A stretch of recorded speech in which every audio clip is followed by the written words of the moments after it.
This episode contains mature language and situations. Listener discretion is advised.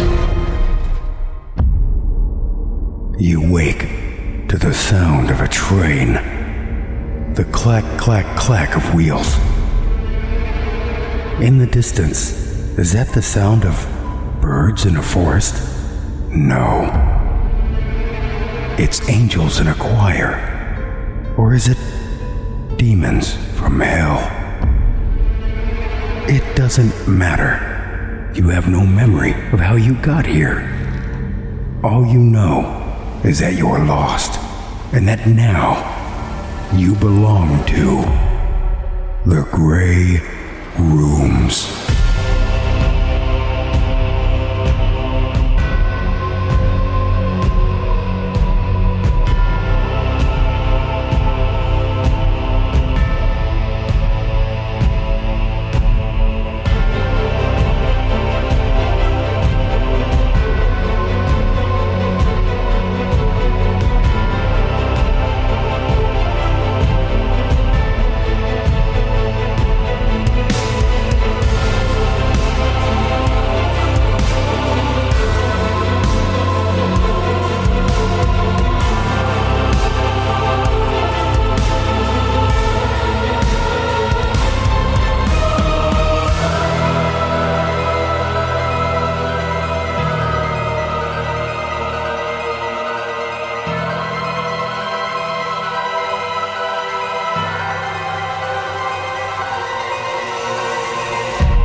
Hi, I'm Jason, creator of The Grey Rooms, and welcome to the second bonus episode of Season 4. I think this one in particular will be a real scream. These bonus episodes are a thank you to you, patrons, for supporting the show. We really couldn't do it without all of you. So without further ado, Season 4, Patreon Bonus 2.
Let me tell you a story.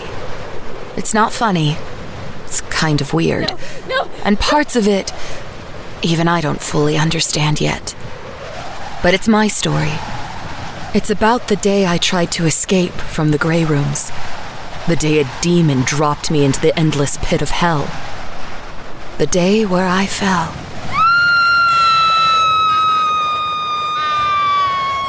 I had screamed myself raw in the moments before Bob tossed me from the walls of Dis.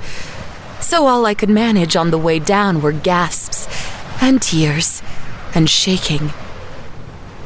I cried. And you know what? I didn't precisely know why. I was afraid, of course. Who wouldn't be?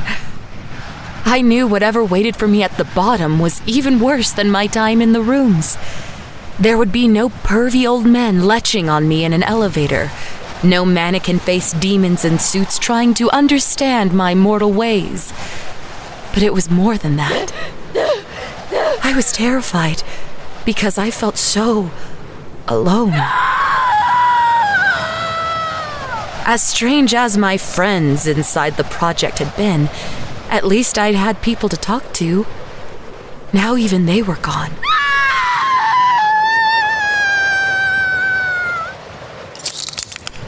As the tears streamed up my face, I felt something move behind my eyes. Seeing Bob's true face, that is, it did something to me. It put a crack in the walls of my consciousness, snapped the bonds of sanity I'd spent my entire mortal life putting together link by link. But I'm getting ahead of myself. I fell, and time ceased to have all meaning. After what seemed like hours, blissfully, I blacked out.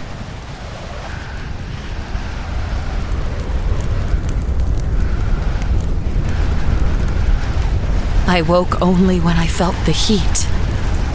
The endless void parted, and I beheld the 7th layer of hell.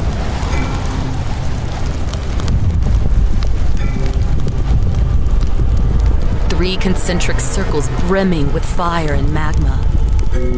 I felt as though I was a long way from the layer itself, but somehow I could still see, in exquisite detail, the despicable shit carried out by demons in Abaddon's service. Really classic hell stuff, you know? Superheated metal and melting flesh and all kinds of sharp implements used on the poor mortals who ended up there. I tried to look away, but everywhere I turned there was more of the spectacle to see. Even when hell wasn't actively torturing you, it wanted to make you weep.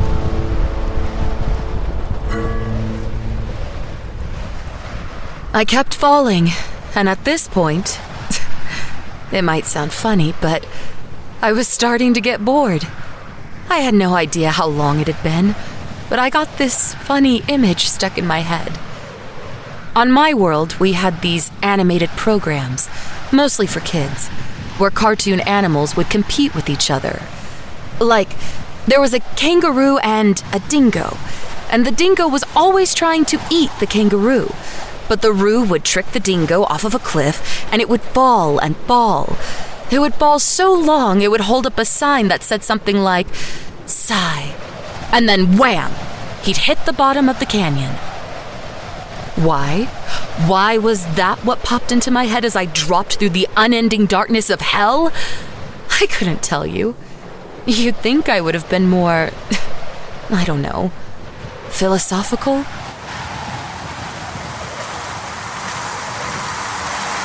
I felt a strange wind pass over me as the 8th layer of hell came into view.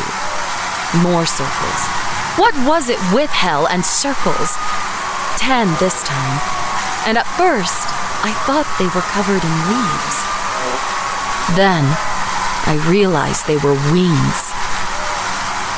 The entirety of the 8th layer was covered in enormous, demonic insects of every form and description. I got a front row seat as these winged, pincered, chitinous demons swarmed across the enormous hive that was Maleboge's realm. Everywhere I looked, they were feasting on mortal souls, shoving screaming and flailing sinners into the endless dripping cells honeycombed into the layer's flesh. It was horrific. Truly horrific. I closed my eyes. I couldn't stand to watch.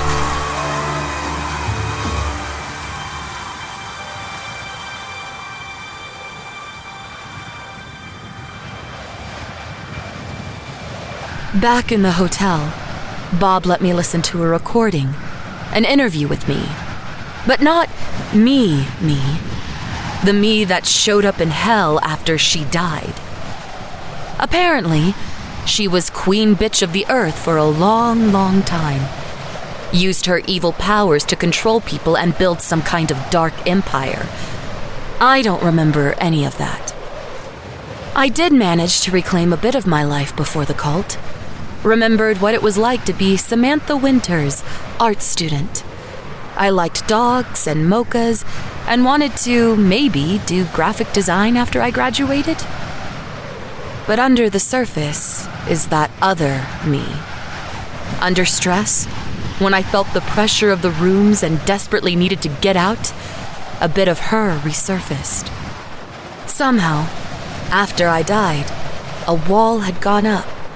Whether it was her, spiteful after she passed, or management, or something else. The power I had in life had been denied me. And now as I fell, I could feel it inside me, a crack in the wall. Seeing the face of the demon inside Bob should have driven me insane. Maybe it did, for a moment. But what is insanity, if not a change in perspective?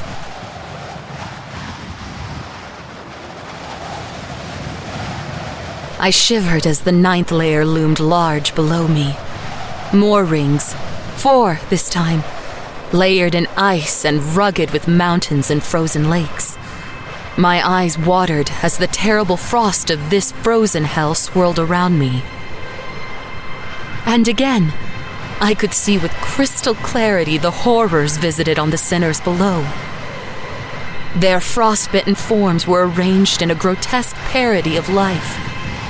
Then, their eyes full of pain and fear, the hollow-eyed demons of Azazel's domain would consume them, piece by piece. I won't lie, I threw up. I'm the one telling this story, so I'm going to spare you the details of what vomiting in free fall in air cold enough to freeze water is like. Suffice to say, it was really, really gross. I felt her move inside me. The crack in the wall widened, and I surged with fear. I was going to reach the bottom soon. I didn't want to end, didn't want to be tortured. I didn't want to become her again. I couldn't. So I closed my eyes, took a deep breath, and using every bit of strength I had left in my exhausted, terrified soul, I punched straight through the wall in my mind.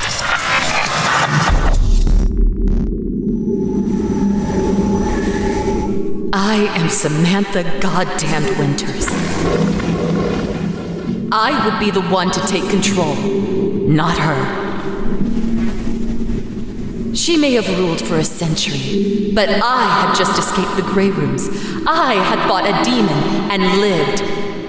Look, I know I'm exaggerating the details a little, but I really needed the pep talk in the moment. Beyond the wall, I felt the power. And I felt her. Furious at being walled off, raging that a living god could be treated this way. I flipped her the bird and gathered coils of this incredible strength around me. I could feel her coming, an angry tidal wave, an oncoming storm that would sweep away Samantha Winters and leave only the bitch queen behind. I waited as long as I dared, a moment longer even. I grabbed the jagged, broken sides of the wall, and with all of my newfound strength, I pulled.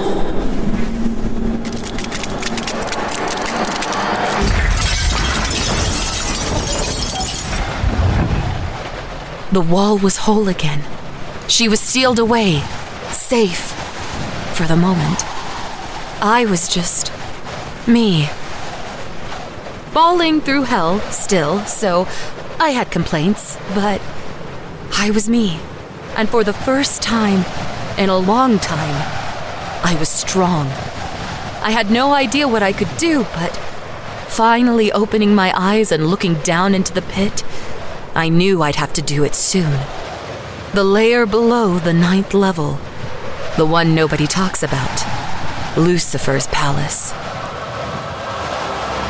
It sat on a plateau at the bottom of the pit, a gleaming golden complex of spires and courtyards, temples and markets, a city of demons, thrumming with wings and scales, fangs and claws, blades and chains.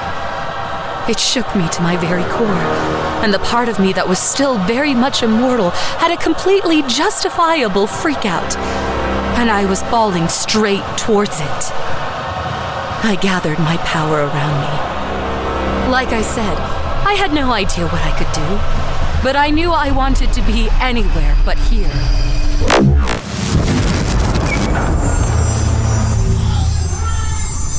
I extended a hand as below me the city loomed larger and larger, coming up fast.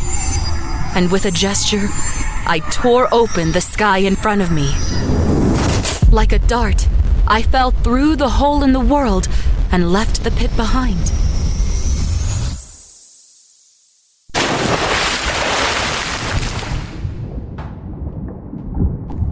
As my escape route closed behind me, I found myself no longer falling, but floating. I was in a vast, dark sea.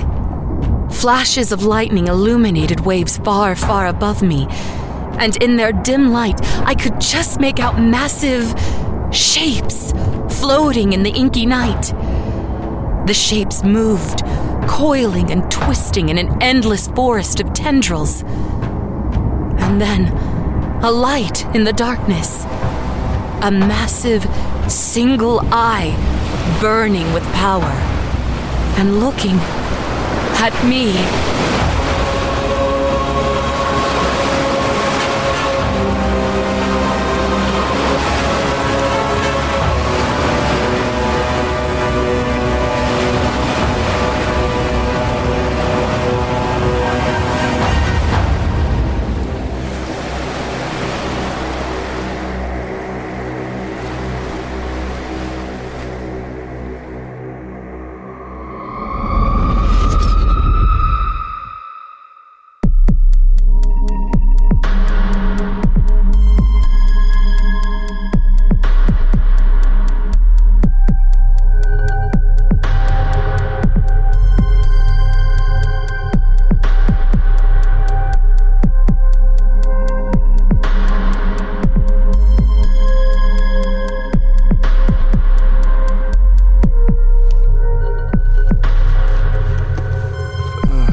What the hell is this?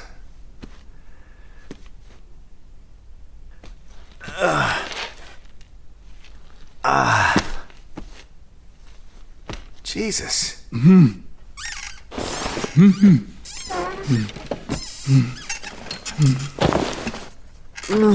Keep it down, will you? My head is killing me.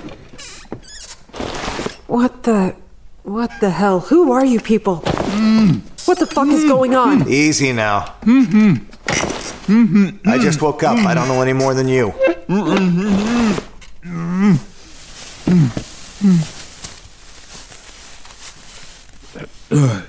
Thank you. Now help me out of this chair. Do not attempt to free the captive. If either of you so much as touches him, you will never leave here alive. What is this, some kind of fucked up reality show? The chamber you are in is locked from the outside, and there are no windows. There's no way out unless you comply with our instructions. Do you understand? Fuck you. Let us out. Do you understand? Yes. Good. The two of you who are unbound both have pistols tucked into the back of your pants. Verify this. Be careful. The safety on both weapons is off. Hey, don't point that at me. Point it toward the floor. Sorry. How come I'm tied up when they aren't? And why do they have guns? Both weapons have 9 rounds in them. The man who is tied to the chair is a very bad person. He's done unspeakable things and has hurt many people. No, I'm not. I've never hurt anyone. You have precisely 10 minutes to kill him. Both of you must fire at the same time. If only one of you fires, or if the man still lives after 10 minutes pass, all 3 of you will die. Your time begins now. You can't fucking be serious. This can't be happening. It's not real. It's a dream. If this is some kind of sick prank, it's not funny. Hello? Hello? You've got to free me. Please. If you get me out of this damn chair, I can help. Maybe together the 3 of us can find a way out of here. from him. Don't you remember what he said? Who? You mean the voice? He said that if we try to free him, all three of us will die. That's bullshit. You know that's bullshit, right? Whatever's going on here, whether it's a joke or something else, I don't want to play anymore. Do you have a phone? Do you have a phone? I did, but I can't exactly check right now. Check. I'll keep him covered. You don't have to do that. In case you haven't noticed, I can't move. Nothing personal. But the voice said you were a bad person. I don't think we should take any chances. And you believe him? He's the one responsible for abducting and imprisoning us. Go ahead.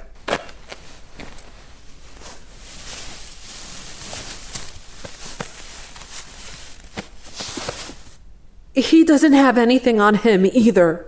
So much for calling 911. You have 8 minutes left.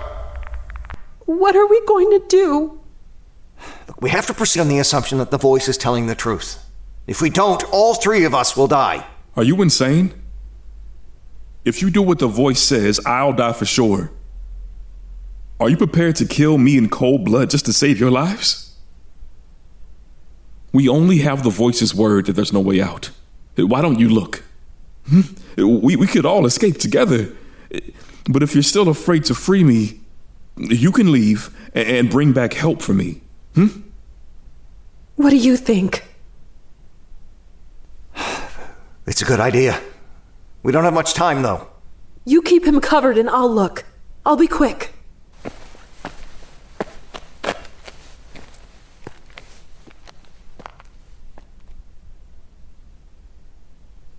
How did you get here? The same way as you, I guess. At 1 minute, I was hanging out with some friends in a bar. And the next thing I know, I wake up tied to this chair. I woke up only a couple minutes before you two did. I was in a bar, too. Same. I found a door, but it's made of metal and there's no knob or handle. So there's no way to open it from the inside. Even if it wasn't locked, otherwise the walls are smooth and hard, like concrete. No windows. 6 minutes. What was the name of the bar you were at? Taproot. Me too. Yeah, that's where I was, last I remember. Whoever abducted us must have caught us there. Probably put something in our drinks to knock us out. I've had a headache since I woke up.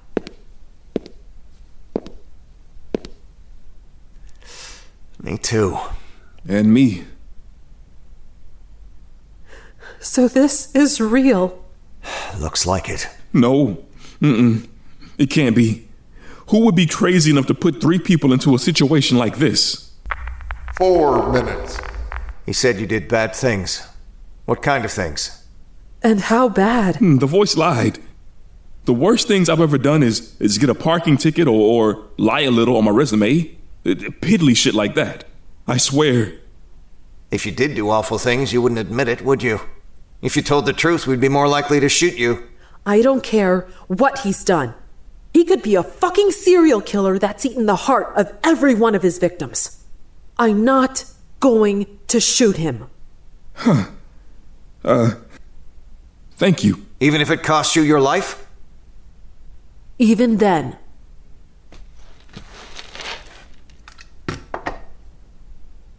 You heard the voice. We both have to kill him. We have to fire at the same time or it doesn't count. If only one of us shoots, we all die. If neither of us shoots, we all die. By refusing to kill him, you're still killing him along with me and yourself. No matter what we choose to do, he dies. But if we both work together, we can walk out of here alive. How do you know that? What if the voice is lying? What if this is some kind of weird psychological experiment to see how we'll act in a situation like this? And even if the voice really wants us to kill him, how do we know that he won't kill us anyway? Why would he let us live? We'd be witnesses to what he did. But we don't know anything about him. That's my point. We don't know anything for sure. I don't want to die, but I don't want to kill anyone either. So I'm not going to do anything. Look, if this is an experiment, Maybe the bullets are blanks. When we fire, nothing will happen. He'll be okay, and the experiment will be over. But if it's real... 2 minutes. If it's real, no one lives unless I die. So, by pleading for my life until the time runs out, I'd be killing the two of you. Don't say that. If anyone gets killed, the voice will be responsible. No one else. Maybe it's true. Maybe I am a bad person, and I deserve to die for all the terrible things I've done. Maybe I've arranged this whole scenario as a sick way of committing suicide.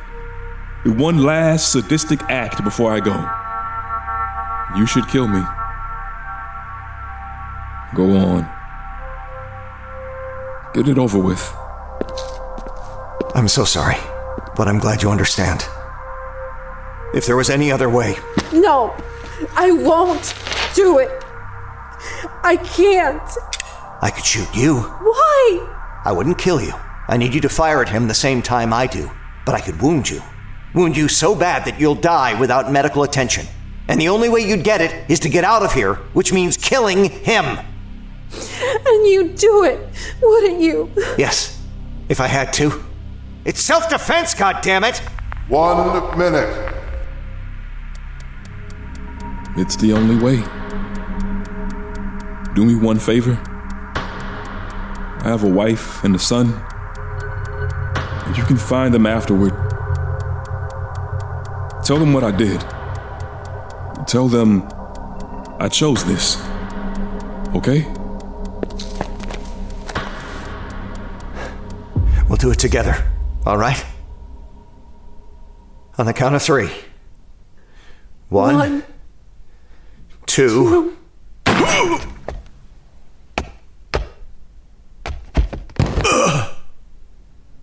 That was spectacular.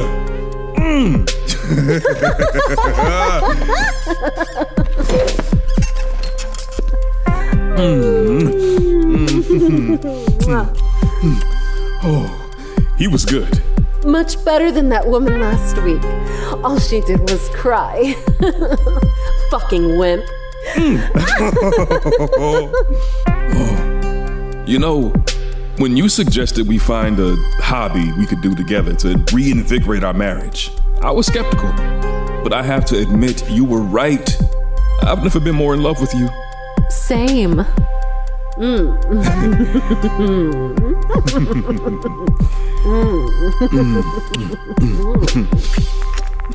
Gross. Cut it out, you guys. No one wants to see their parents suck face. Get your butt down here, young man, and help us clean up. Kids.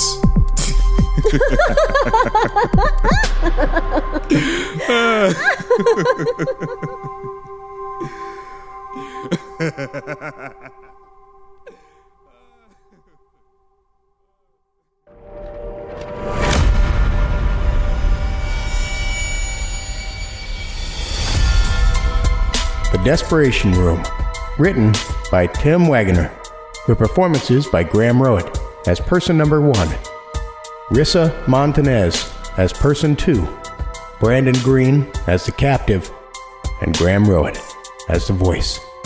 Samantha Falls, written by Michael Zenke, featuring performances by Sarah Ruth Thomas as Samantha. Musical composition was by J.M. Scherf. Episode artwork and creative direction by Cassie Pertiet. Social media and Patreon management by Brooks Bigley. Videography by Hale Scherf. Community management by Tori Miller. And audio engineering and sound design was by me, Jason Wilson. Well, patrons, I guess the moral of the story is a family that slays together stays together. Whatever outlet you choose, may it spark joy. Be sure to tell all of your friends that we'll be having 2 free weeks of Patreon coming up very soon. It will be packed with extra stories, special interviews with Grey Room staff and fan-favorite authors, and so many surprises that Todd might not get them all back into their cages in time. And don't forget about our new Patreon tiers. Our new Board of Directors tier will let you be the first one on your block to own one-of-a-kind, never-to-be-reproduced again, Grey Room's merch. And special access to the Grey Room's board member only bathroom. Secret things happen behind those closed doors. Speaking of things that spark joy, we would like to take the time to thank our patrons once again, and to any of those who have taken the time to leave us a 5-star rating and a review. Those reviews keep us at the top of the charts and makes it easier for more twisted souls to find the show. Now, the Grey Rooms is streaming for free on Spotify. Just get the Spotify app or open the browser and search the Grey Rooms. And we here at the Grey Rooms love our fans and want to give back to you in the best way that we know how. We have a lot of fun things to show you, and we hope you will like them. You can find out more by joining us on social media. You can find us on Instagram, YouTube, Reddit, Twitter, and Facebook. And we took your advice and extended an olive branch to all of the tortured souls who pass through the rooms. Our emotional support group is always looking to help you with all of your needs. And don't forget about our merch store. It's full of epic designs and logos for you to sport, showing the world that you are a survivor of these very rooms. All of this can be found in the show notes or on our website at thegrayrooms.com.